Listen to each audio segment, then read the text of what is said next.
Mesdames, Messieurs, bonjour et merci de me recevoir chez vous. Voici le sommaire de ce 13h au Bénin. Les lampadaires installés sur la route Cotonou-Abomey-Calavi entre l'échangeur de Godomé et le carrefour Pota sont défectueux. Les feux tricolores sur ces astes routiers sont aussi défaillants dans la plupart des cas. Résultat, la route est plongée dans l'obscurité, exposant les usagers et les riverains à d'énormes risques d'accident. Une de nos équipes de reportage a fait le tour du tronçon pour vivre le calvaire des usagers. Le reportage est à suivre dans un instant. Ensuite, c'est un art qui est plus ou moins accepté en société, mais qui, pour certains, constitue le moyen d'affirmation. Il s'agit bien du tatouage qui est prisé par bon nombre de personnes pour différentes raisons. Doit-on stigmatiser ces personnes qui s'y plaisent? Doit-on considérer le acte comme de la délinquance? On va le savoir également dans cette édition. Et puis enfin, suite et fin de notre série de reportages sur l'autisme. Après avoir évoqué comment ce trouble neurodéveloppemental se manifeste chez les enfants, nous parlerons dans ce 13 européen de la prise en charge de l'autisme, mais aussi du rôle des spécialistes qui interviennent dans l'accompagnement et le suivi de ces personnes atteintes d'autisme en vue de leur épanouissement. Et voilà pour le sommaire de ce 13 européen. À nouveau, bonjour et bienvenue si vous nous rejoignez. Depuis plusieurs jours, les lampadaires installés sur la route Cotonou-Abomey-Calavi entre l'échangeur de Godomé et le carrefour Pota sont défectueux. Les feux tricolores sur cet astes routiers sont aussi défaillants dans la plupart des cas. Résultat, la route est plongée dans l'obscurité, exposant les usagers et les riverains à d'énormes risques d'accident. Une de nos équipes de reportage a fait le tour du tronçon pour vivre le calvaire des usagers. Voici le reportage réalisé par Ulrich Gaba.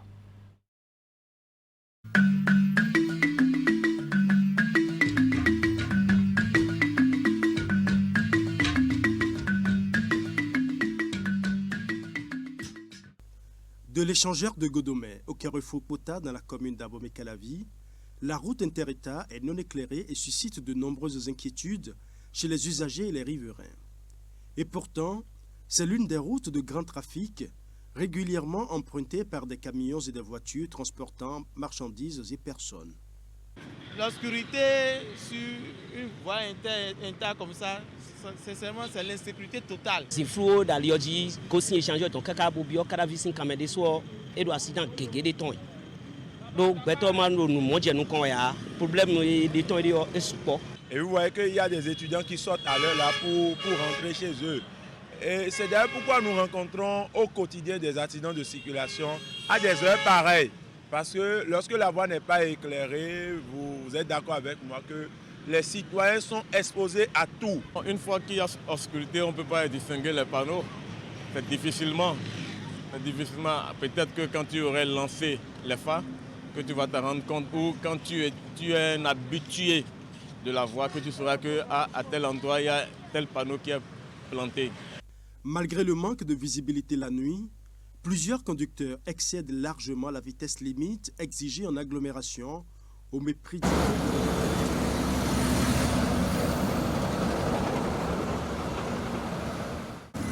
Les traces de récents accidents prouvent ici que c'est un carrefour dangereux. Un carrefour pourtant non éclairé et qui de surcroît est dénué de feux de circulation. Nous nous sommes tellement battus pour qu'il y ait d'abord des feux tricolores, parce qu'avant il n'y avait pas de feux tricolores ici, je ne sais pas, même actuellement vous remarquez qu'il n'y a pas de feux tricolores sur un grand carrefour. C'est un carrefour très très sensible, il n'y a pas de feux tricolores, il n'y a pas de lampadaire. Alors nous avons tellement crié, mais le constat est là. Moi j'ai même fait une vidéo que j'ai envoyée même au maire d'Abomey-Calavi pour lui notifier la situation de la voie. Mais la réaction, vous voyez, c'est zéro. Rien n'est fait jusqu'à présent. Ailleurs, sur d'autres carrefours du même tronçon, ce sont les agents de la police républicaine qui sont obligés de réguler la circulation avec des lampes torches. Il y a des lampadaires qui continuent de fonctionner. Mais pour des problèmes d'électricité, de court-circuit ou bien panneau au niveau de la lampe, c'est resté ainsi. Une chose est d'investir, l'autre chose est de suivre, mais également au niveau des citoyens. Vous savez, nous sommes animés de mauvaise foi. L'État déploie des moyens colossaux pour installer des lampadaires, mais ce sont nos compatriotes encore qui montent sur les poteaux pour enlever des batteries, pour enlever la lampe. Pour la plupart des usagers résidant à Abomey-Calavi, il faut chaque fois traverser l'obscurité sur environ 11 km avant d'espérer retrouver la lumière de l'autre côté du carrefour Pota qui mène vers l'hôtel de ville. Une situation qui indigne les populations. C'est quand il y a des dégâts, on aurait entendu dire en tant que c'est dû à l'excès de vitesse, c'est dû à ceci. Or, voilà que sur la voie même là, il n'y a même pas d'éclairage. Mais dianta sali ali de so eni mo a e mo nu kru ganji bo mo keke ne jawe ne mo to ne jawe ne là et dans tous les dans sali boy accident sur un ton. La réfection du système d'éclairage public sur cette route de grand trafic pourrait considérablement réduire les risques d'accidents et d'incidents de sécurité et faciliter par la même occasion le transport des personnes et des biens. Sur la question, la mairie d'Abomey-Calavi est attendue pour redonner sourire aux populations. Nous irons tout à l'heure à Parakou pour évoquer l'indiscipline routière, mais avant, la période des examens de fin d'année s'annonce déjà. Découvrons ensemble les dates importantes à retenir à travers ce récit de Gloria Djibou.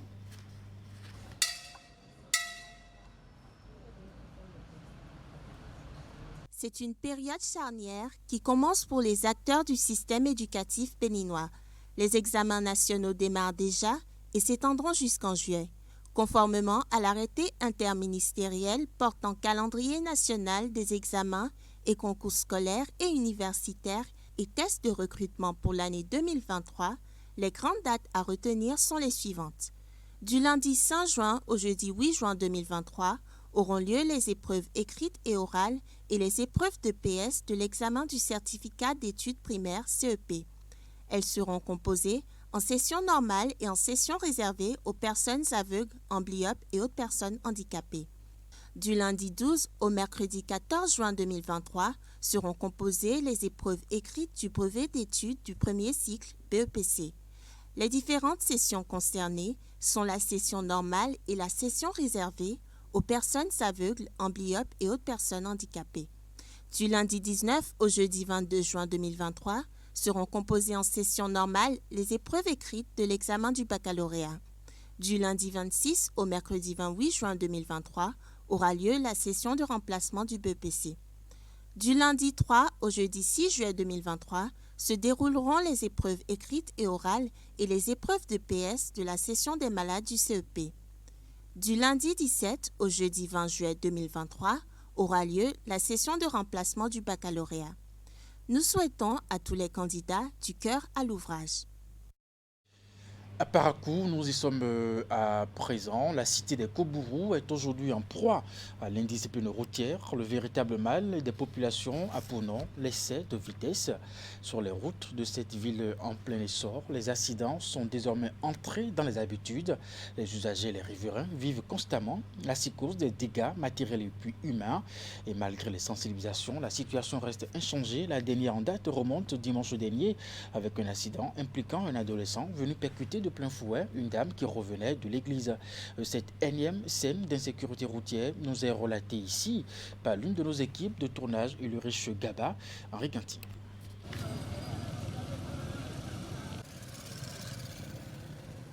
Voici l'habituelle, mais alors traumatisante scène à laquelle se sont désormais accoutumées les populations de Parakou. Les cas d'accident sont légion et ne semblent nullement préoccuper les autorités de cette belle cité cosmopolite. Ici, à Gorobani, le dimanche 14 mai 2023, cette dame agonisante était loin d'imaginer qu'après avoir prié Dieu à la messe, elle devrait également supplier les riverains pour qu'ils l'aident à rejoindre un centre de santé dans les plus brefs délais. Allô, c'est le pasteur, non? On vous a appelé que l'un de vos fidèles en fait. Vous êtes encore loin. C'est en arpentant ce carrefour, après avoir pris toutes les mesures de sécurité, qu'elle se fera brutalement faucher par un adolescent qui roulait à tombeau ouvert. Le résultat est sans appel. Merci. Je suis sorti quand la dame allait là-bas, le sang coulait. Donc j'ai essayé de chercher un pagne pour l'aider à bander son pied. C'est tout ce que j'ai pu faire. Il veut fuir. Non, il n'a pas fui. Comment ils m'ont vu? Dans le quartier ici. On vous aussi, pardon. Le petit filet trop. Et c'est ce qui a causé tout ça. Ben, s'il ne filait pas, on pouvait éviter ça. Il est pressé pour aller où? La vie, c'est vu une seule fois. Et la dame, j'ai vu que le pied de la dame est fendu. C'est la vitesse qui a causé tout ça là. Et un rond-point, tout ça prend à l'école. Mais quand ils arrivent sur la voie, ils oublient tout. On ne sait pas. Voilà la femme maintenant, elle est blessée. Comment on fait? Qui va prendre soin d'elle? On ne sait pas. C'est pas bien. Mon petit, échangez un peu. Quand les parents vous achètent des motos là, c'est pas pour faire la vitesse. La vie là, c'est une fois, c'est pas deux fois. Quand tu pars là, tu es parti. Non, allez devant, vous allez sortir par là. Tricycle! Mohamed, moi bougez-moi pour moi. Comment on appelle-t-on? On va dans tel hôpital qui supporte, qui gère. Voilà, qui gère. Qui gère. Parce que vous m'avez sollicité, je suis arrivé, j'ai vu la dame, je ne sais pas comment ça s'est passé. On va à l'hôpital, qui gère. Les riverains expriment leur indignation parce que les excès de vitesse sur la route et les nombreux accidents qui en découlent commencent par exacerber. Les dommages collatéraux de cette indiscipline routière sont légion et multiformes. Mais le hic, les autorités à divers niveaux, y compris le Centre national de sécurité routière, semblent perdre leur latin face au phénomène. Cette ville, en plein développement infrastructurel, nécessite un meilleur plan de sécurité routière pour protéger les usagers et les riverains. Une sensibilisation généralisée qui doit prendre en compte les rues secondaires qui animent des séquences de cascades. Des talents sportifs certes, mais que ces enfants devraient s'interdire d'exporter sur la chaussée. Et dans la suite de ce 13 rebellin, suite et fin de notre série de reportages sur l'autisme. Après avoir évoqué comment ce trouble neurodéveloppemental se manifeste chez les enfants, nous parlons bien entendu dans ce 13 rebellin de la prise en charge de l'autisme, mais aussi du rôle des spécialistes qui interviennent dans l'accompagnement et le suivi de ces personnes atteintes d'autisme en vue de leur épanouissement. Reportage. Les enfants autistes sont tout comme les autres enfants qui ont des besoins fondamentaux. Et pour leur permettre de s'épanouir, il faut une prise en charge, un accompagnement et un suivi rigoureux. Ce qui nécessite des spécialistes, notamment le nutritionniste, pour qui l'enfant autiste a besoin d'une alimentation saine et nutritive. Ils n'ont pas réellement la communication qu'il faut avec les parents pour pouvoir identifier quel aliment l'enfant préfère. Donc déjà, ici, nous allons préférer des aliments qui interviennent dans le développement cérébral, comme les aliments riches en oméga 3, riches en choline. Nous pouvons avoir le poisson, des noix, nous pouvons avoir les noix de cajou, de l'arachide, tout type de noix que nous avons. Mais j'insiste également, il faut considérer la tranche d'âge de vos enfants avant d'introduire ces aliments-là. Tout comme le nutritionniste, le rôle de l'orthophoniste auprès de l'enfant autiste se focalise principalement sur la communication. Ainsi, l'orthophoniste en travaillant intervient sur le comportement et les interactions sociales. Et cette communication passe par la restauration des bases de la communication, telles que le contact visuel, quelque chose qu'on n'observe pas souvent chez les enfants autistes, les tours de rôle, les tours de parole, le pointage, l'attention conjointe. L'orthophoniste dispose d'outils qui permettent d'amener les enfants à développer ces capacités communicationnelles. Une fois que ces capacités communicationnelles sont mises en place, alors l'enfant fait une avancée vers le langage. Et donc, on passe de la communication au langage. Et grâce à la rééducation orthophonique, l'enfant autiste peut développer aussi bien les mots, puis commencer par faire des phrases et commencer par interagir et parler avec son entourage. L'enfant autiste a également besoin de jeux pour son épanouissement. Cela fait appel dans ce cadre à un récréologue qui s'occupe de tout ce qui est loisir au niveau des enfants, jeunes et des personnes âgées. Avant de pouvoir proposer un jeu à un enfant, à cette différence-là, il va falloir observer l'enfant dans son environnement, dans son monde et détecter son besoin. Et c'est en fonction du besoin qu'on peut maintenant proposer à tel enfant tel ou tel jeu. Maintenant, de façon générale, les enfants autistes sont ces enfants-là qui aiment jouer avec tout ce qui est eau.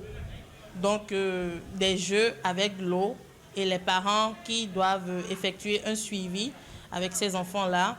Des jeux grimaces, de mimiques avec des miroirs, des jeux de lancer pour pouvoir travailler l'adresse et tout ce qui est sensoriel au niveau de l'enfant. Donc des jeux d'adresse, des jeux de lancer, des jeux de course. Et surtout, ne pas perdre l'objectif qui est d'intégrer le monde de l'enfant. Et beaucoup font de l'erreur, je dirais, de sortir l'enfant de son monde pour pouvoir le faire adapter à tel ou tel jeu. Mais c'est quelque chose qui est vraiment une erreur que nous, parents, nous, accompagnateurs, nous commettons. L'éducateur spécialisé, quant à lui, accompagne l'enfant autiste à travers un projet de vie qui s'élabore et prend en compte ses besoins sur le plan éducatif, en vue de le renforcer en termes d'aptitudes spécifiques. L'éducateur spécialisé joue un rôle d'accompagnement éducatif pour pouvoir quand même permettre à ces enfants de pouvoir lire, écrire, comprendre et puis être acceptés dans le milieu familial, scolaire, dans leur communauté. L'enfant, 5 ans d'accompagnement, 10 ans d'accompagnement, donc ça prend du temps. C'est un travail où le résultat ne s'observe pas de si vite. En somme, les différents professionnels ont un rôle très important à jouer dans le développement de l'enfant autiste. Par ailleurs, il se développe aujourd'hui beaucoup d'autres pathologies qu'on peut confondre à l'autisme. C'est pourquoi on parle aujourd'hui des troubles du spectre autistique. Et donc, dans cette catégorie de troubles du spectre autistique, vous pouvez retrouver des enfants hyperactifs, des enfants TDAH, qui ont un trouble déficitaire de l'attention avec ou sans hyperactivité. Vous pouvez aussi retrouver des enfants qui ont des syndromes particuliers. Il y a d'autres formes de troubles qui sont semblables à l'autisme, notamment la forme d'autisme retrouvée chez des enfants qui sont exposés aux écrans. La particularité dans cette forme d'autisme, c'est que lorsque on commence la prise en charge orthophonique, notamment précocement, le comportement des enfants s'améliore et les troubles disparaissent dans les mois. Voilà. À ne pas confondre avec l'autisme de Kanner. Le message, c'est de pouvoir quand même dire à des parents d'enfants autistes d'avoir le courage de se rapprocher de nous et ensemble, nous pourrons les orienter à faire d'abord des analyses. Et quand on pourra définir les analyses, nous pourrons ensemble avec les spécialistes dire oui, l'enfant a une différence qu'on appelle l'autisme. Et face à cela, après on pourra travailler ensemble, nous leur demandons de ne pas avoir honte, de ne pas avoir peur, de pouvoir sortir avec les enfants. C'est en sortant même qu'ils pourront sensibiliser les autres parents et ça va pousser les autres parents à dire alors si telle personne est dans le cas et qu'il a la liberté de sortir avec son enfant, alors là je ne vais plus cacher mon enfant, puisqu'il y a plusieurs enfants qui sont enfermés, qui sont laissés pour qu'il n'y a pas l'entretien. La journée mondiale de la sensibilisation à l'autisme est donc l'occasion d'en appeler à une prise de conscience des uns et des autres. Le premier confort que toute personne recherche dans une voiture, c'est une bonne climatisation, surtout en période de chaleur. La puissance de l'air conditionné varie d'une voiture à une autre et chacun se sert selon son goût. Même certains supportent mieux que d'autres et cet effet qui fait oublier la chaleur de l'extérieur. Mais l'abus de la climatisation peut causer de graves dommages à la santé et c'est ce que nous allons voir dans ce reportage. Vitres entièrement fermées, les usagers préfèrent consommer l'air conditionné. La climatisation est plus ou moins mise à fond. L'essentiel est de s'isoler du bruit et de la température ambiante pour s'offrir une atmosphère bienfaisante. L'air conditionné de la climatisation est désormais ancré dans les habitudes des usagers. La climatisation des voitures, c'est une très bonne chose. Bon, pour la propriété de sa voiture. La climatisation en temps normal est destinée ou bien est mise en branle pour apporter un certain niveau de confort. Mais lorsque cela est mal utilisé, cela peut constituer un danger. Quand vous allumez le AC seul, c'est le compresseur, le moteur du système qui commence par fonctionner. Quand le moteur commence par fonctionner, il y a un truc qu'on appelle condenseur qui commence par se chauffer, qui est comme un radiateur devant. À part lui, et le retour du condenseur vient à l'évaporateur qui est sous le tableau de bord. Maintenant, sans le système de ventilation, l'évaporateur va se givrer seul, simplement, sans que l'air conditionnel ne rentre. Vous savez, l'air conditionné n'est pas assez riche en oxygène. Et donc, le fait de l'utiliser pendant longtemps, surtout quand on est dans un environnement assez clos, fermé, vous savez, l'oxygène, le corps humain consomme de l'oxygène et libère du gaz carbonique. Et donc, quand on a fini de consommer l'oxygène qu'il y a dans l'environnement, ça peut entraîner des phénomènes de vasoconstriction, c'est-à-dire que au niveau du corps, du système circulatoire, l'organisme ressent ce manque d'oxygène et va se contracter. Les vaisseaux qui sont chargés de distribuer le sang dans la circulation vont se contracter et ça peut donner, par exemple, lorsque ça dure trop dans le temps, ça peut donner, par exemple, des céphalées, des courbatures et tout ça peut être le nid pour d'autres pathologies, notamment des hypertensions et tout ça. Ce n'est pas la climatisation qui entraîne l'hypertension, mais ça peut être le nid à un certain nombre. Pour les spécialistes du froid, la climatisation est un système qui facilite la vie aux usagers, surtout en période de chaleur. Mais comme tout produit, l'air conditionné doit être consommé avec modération, ce qui justifie ces quelques conseils. Quand on est resté de façon continue sous la clim pendant 4 heures d'affilée, il est bon d'ouvrir, d'aérer et de permettre à ce que l'air se renouvelle. Parce que j'ai parlé tout à l'heure on rejette du gaz carbonique, on vide l'oxygène qui est dans cet environnement, donc il faut que l'air se renouvelle. Il est conseillé, par exemple, quand vous rentrez dans une voiture, donc bien évidemment, laissez aérer suffisamment, ouvrir le système d'air conditionné et laisser les tout premiers gaz s'échapper parce que, effectivement, les tout premiers gaz peuvent être assez irritants, aussi bien lorsque ça rentre sur les différentes muqueuses de l'organisme qui sont en contact, que ce soit les yeux, la peau ou bien le système respiratoire. Très utile en temps de chaleur et dans la circulation pour se préserver de la fumée des autres moteurs, le climatiseur permet aux usagers de rouler convenablement. Mais ce confort ne doit pas faire perdre de vue l'impact de l'air conditionné sur l'organisme, surtout lorsqu'on en abuse.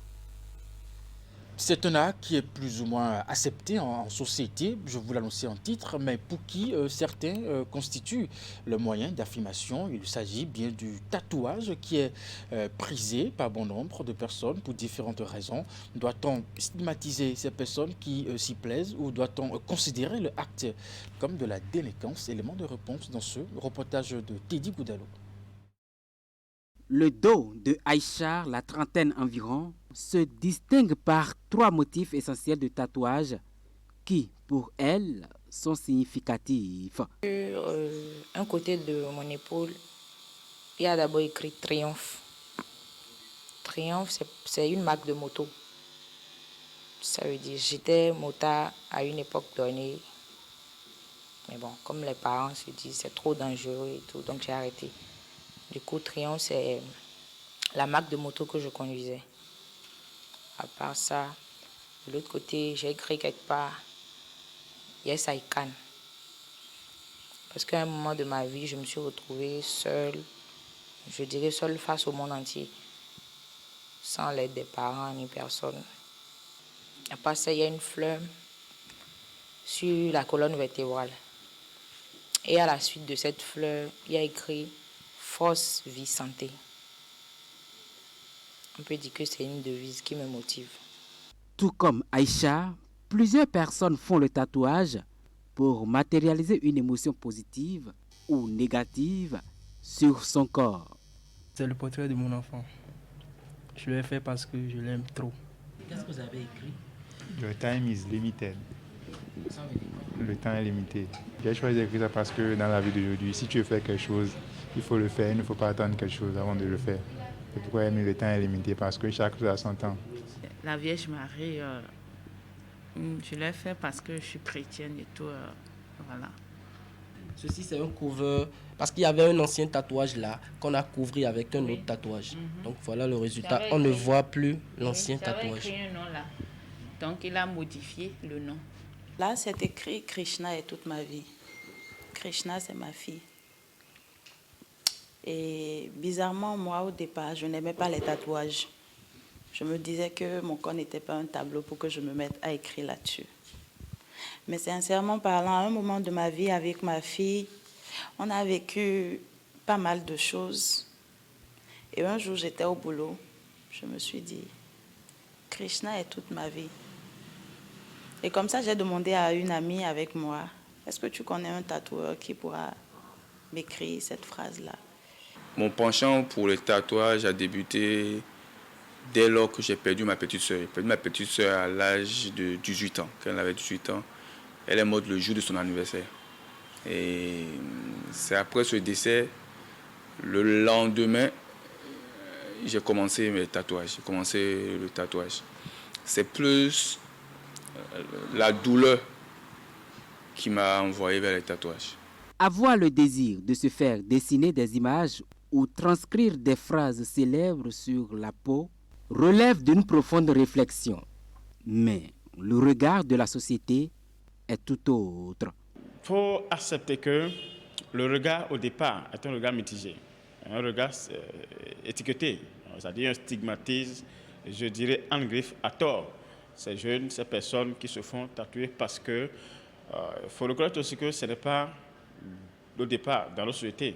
Ailleurs, c'est culturel, mais au Bénin, ce n'est pas culturel. Non, nous l'avons coopté, nous l'avons adapté, nous l'avons accepté dans nos habitudes.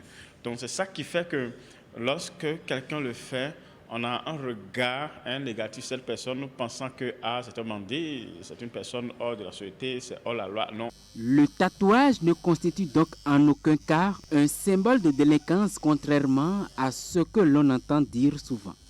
Les personnes rencontrées le savent pertinemment. Elles ne se fient pas aux impressions des autres tant qu'elles s'y plaisent. C'est un moyen d'affirmation de soi. Moi, j'ai choisi les tatouages pour décrire ma personnalité. C'est moi ça. C'est mon addiction. Il y a des gens qui sont addicts à la boisson, à tout et tout. Non, moi, c'est mon addiction, c'est les tatouages. Et au-delà de ça, je peux aussi dire oui, c'est mon addiction, mais j'ai des limites. Donc, quand on dit qu'un délinquant, quelqu'un qui se tatoue, c'est un délinquant, c'est faux. On a plein de cadres aujourd'hui qui ont des tatouages en dessous de leur veste. C'est quand ils vont peut-être venir devant toi et ôter leurs vêtements que tu vas voir que lui, il est tatoué. Voilà. À un moment donné, on se disait aussi que les druides sur la tête, ça veut dire que tu es délinquant, tout ça. Mais non. On a vu le photographe pro du président, il a des druides encore plus longs que les miens. Mais ça ne veut pas dire qu'il est un délinquant. Parce que s'il était, je ne crois pas qu'il va travailler avec le président de la République. Donc, qu'on arrête de juger à l'apparence. L'habit ne fait pas forcément le moine, mais on peut reconnaître le moine à travers son habit. Tu vois, des personnes qui disent, mais quand on a des dessins autour de ça, nos grands-parents avaient ça en fait. Mais il y a un délinquant, il y a un galeton, il y a des dessins autour. Et quand il nous tasse, et quand il nous perd, zéro. Selon le sociologue Achille Sodeglar, ce n'est pas une fin en soi de se faire tatouer le corps. C'est plutôt un nouveau mode de vie qu'il faudra accepter. Mais attention, il faut toujours se rapprocher des spécialistes dès que le besoin se fait sentir. Et puis nous allons terminer avec un fait d'actualité. Les députés de la 9e législature étaient ce lundi en séance plénière. Ils se sont retrouvés pour désigner les représentants de l'Assemblée nationale du Bénin au sein des parlements régionaux, notamment le Parlement de la CEDEAO, le Parlement panafricain et le CIP-UEMOA, ainsi qu'au sein de la Commission béninoise des droits de l'homme, l'autorité de protection des données à caractère personnel et à la Haute Cour de justice. Le processus enclenché n'est pas allé à son terme, faute de consensus sur la clé de répartition des sièges. Le point des débats avec Emma Rolono. Au menu de cette plénière, la désignation des représentants de l'Assemblée nationale du Bénin au sein des parlements régionaux et au sein de certaines institutions béninoises. La clé de répartition est proposée par la commission des lois saisie à cet effet. Dans le cas d'espèce et au titre de la 9e législature, la majorité parlementaire composée des députés du groupe parlementaire Union progressiste Le Renouveau et des députés du groupe parlementaire Bloc républicain, conformément aux déclarations de constitution du groupe parlementaire en date du 16 février 2023. La minorité parlementaire est quant à elle constituée du groupe parlementaire Les Démocrates, conformément à la déclaration de constitution du groupe parlementaire en date du 12 février 2023. Effectif des députés par tendance. Majorité parlementaire 81 députés, minorité parlementaire 28 députés. Répartition proportionnelle par tendance politique, majorité-minorité. Majorité parlementaire, 3 fois 81 sur 109, ce qui nous donne 2,22, 2 sièges. Minorité parlementaire, 3 fois 28 divisé par 109, ce qui donne 0,77, 1 siège. La clé de répartition ainsi proposée n'a pas reçu l'assentiment de certains députés, notamment ceux du bloc républicain qui se réclament de la minorité parlementaire. Utiliser une clé de répartition basée sur la configuration politique de l'Assemblée nationale serait plus équitable selon eux. Quand on parle de majorité parlementaire aujourd'hui, qu'on dit l'UP Le Renouveau plus le BR, je pense que nous constituons plutôt la majorité présidentielle. Et la majorité présidentielle doit être dissociée de la majorité parlementaire. Et aujourd'hui, je pense que la majorité à l'Assemblée nationale, le groupe qui est majoritaire, c'est l'UP Le Renouveau, avec 53 députés. Aujourd'hui, nous avons 2 minorités. La notion de minorité a aujourd'hui évolué, elle est aujourd'hui plurielle à l'Assemblée nationale. Il va falloir en tenir compte. Le règlement intérieur de l'Assemblée nationale fait partie du bloc de constitutionnalité et la première source du droit, c'est la loi. La jurisprudence, c'est une source secondaire. C'est pourquoi je voulais demander à la Commission de se référer plutôt à la notion de configuration politique pour les répartitions à faire au niveau de l'Assemblée nationale. Je le dis au nom des députés du bloc républicain, puisque nous refusons d'être des complétifs de nos amis